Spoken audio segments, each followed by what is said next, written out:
What's up guys, Travis Bogart here at Above the Rest Training Systems in Cheyenne, where we make you strong to elevate your game. We're bringing you another exercise library video, this time on the long pause push press. This exercise brings you all the benefits of the static overcome by dynamic method, isometric method, all of those things wrapped up into one exercise. We're gonna start with a brief demo, show you some of the points to performance, and then roll into some of the common mistakes we see with this exercise. Finally wrapping up with how you can incorporate it into your own program. Let's dive in. When it comes to performing the long pause push press, you can totally perform it out of the clean, but for the sake of demonstration, we're gonna perform it out of the rack. You wanna unrack it in your normal front rack position, the front rack position that you're going to be pressing from in a competitive exercise, and then roll into the dip of your push press. Hit the dip of the push press just as though you were gonna perform an actual competitive push press. And then you're gonna hold the pause at the bottom for the prescribed amount of time in your program. I highly recommend getting like a metronome app or some other form of a timer so that you know for a fact that you're actually pausing for the time prescribed. You know as well as I do that when you're under load, you're under tension, you have a tendency to count those seconds by a little quicker than they actually go by. Once you've hit that prescribed pause time, explode out of the dip through to the final push press.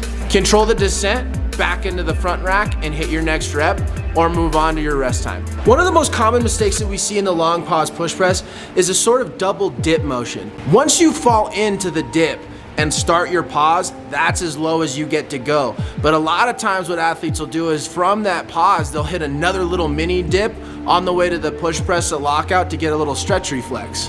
A lot of the point of the long pause push press is to eliminate the stretch reflex and force your body to overcome that static position. Once you hit the bottom and you go to explode, only move upward. If you see any sort of a dip, catch it on camera and try to correct it in the next set. The second mistake that we tend to see is that once we come out of this pause, especially when athletes aren't used to this, they tend to kind of try to compensate for the difficulty and send the bar path off in all kinds of weird directions. The bar path can get off for a couple of reasons. You know, either the core collapses and our back tilts backwards, or our front rack position compromises and our elbows drop. If you are losing it because of the core, you're gonna have to focus on tightening that and trying to keep the torso completely vertical in the dip drive.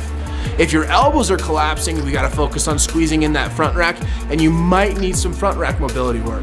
Either way, if you know that your bar path is starting to get a little wonky, do your best to make corrections, find cues that are gonna help. If we start practicing poor technique in the movement, it can be more harmful than beneficial.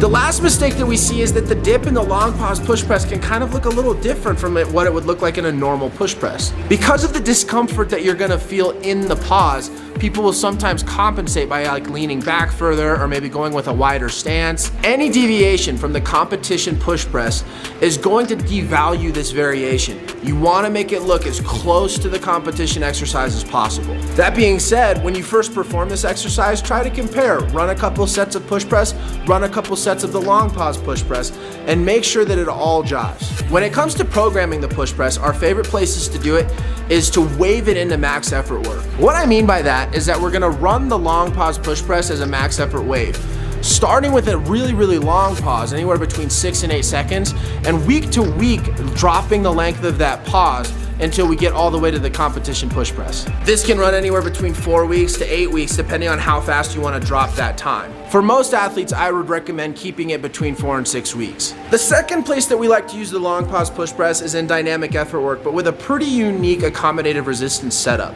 You want the accommodative resistance set up such that that extra weight hits right as the barbell clears the head. What that's gonna do is it's gonna encourage a lot of explosive power out of that pause without adding the weight to the pause that might tear the technique apart. Then when you go to explode, you're encouraged to explode with maximal force because you're gonna run into that accommodative resistance halfway through the movement. The last place that we like to incorporate this exercise is as a warm-up after you've already run a long pause push press block. Once you've run a block with the long pause push press and reaped all the benefits of that static overcome by dynamic method and isometric work, you're gonna want to incorporate the long pause push press as a warm-up in the next block when you start going for a different adaptation. That increases your likelihood of maintaining the adaptation from all that static overcome by dynamic work and all that isometric work. Keeping the long pause push press in the program blocks afterwards ensures that the adaptation that you've made during the block is going to be maintained from one block to the next. If you guys like this video, be sure to like and subscribe below. We've got a ton more content coming your way.